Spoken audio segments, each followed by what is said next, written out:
어제 공개된 유엔 안보리 대북제재위 전문가 패널의 연례 보고서에는 북한 당국이 아직도 해외 노동자들을 파견해 외화벌이를 이어가고 있는 정황이 구체적으로 지적됐습니다. 이들은 중국과 동남아시아 등지에서 북한 당국의 지시를 받아 외화를 벌어들이고 있는데 보고서에서는 북한의 화가, IT 정보기술자, 무기거래상들의 활동이 포함됐습니다. 조은정 기자가 취재했습니다. 중국 북경 차오의 온라인 문화교류 유한공사의 웹사이트에서 판매되는 그림입니다. 이 그림을 그린 화가는 북한 만수대 창작사 소속으로 돼 있습니다. 이곳에서는 초상화 제작도 주문받고 있는데 고객이 연락을 취하면 베이징 소재 작업실에서 북한 화가와 상의를 한다는 설명이 나와 있습니다. 북한의 핵 미사일 개발에 따른 유엔 안보리 대북결의 2371과 2397호에 따라 만수대 창작사 그림 판매와 북한 노동자의 해외 외화벌이는 금지돼 있습니다.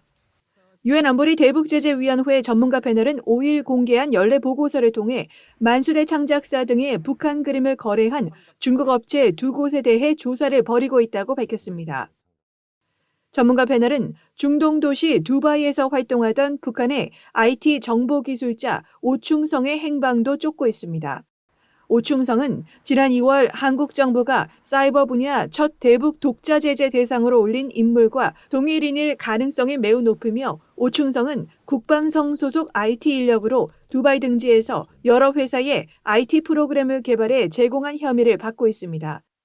전문가 패널은 오충성이 2021년 12월 동남아 국가 라오스의 수도 비엔티안에 도착한 사실을 확인하고 그의 활동 정보를 입수해 조사하고 있습니다.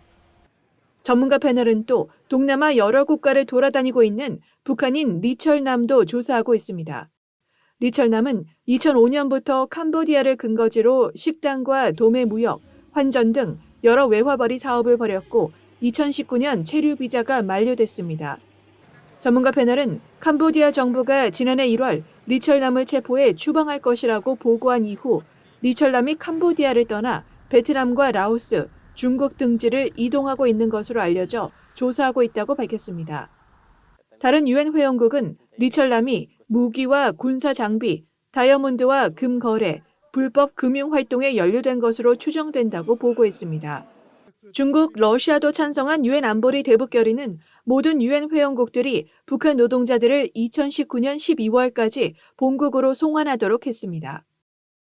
따라서 이번 보고서 내용대로 동남아를 비롯해 중국과 러시아 등 해외를 떠돌며 아직도 외화벌이를 하고 있는 북한 노동자들과 그들을 고용한 업체들은 모두 대북 제재를 위반하고 있는 것입니다. VOA 뉴스 조은정입니다.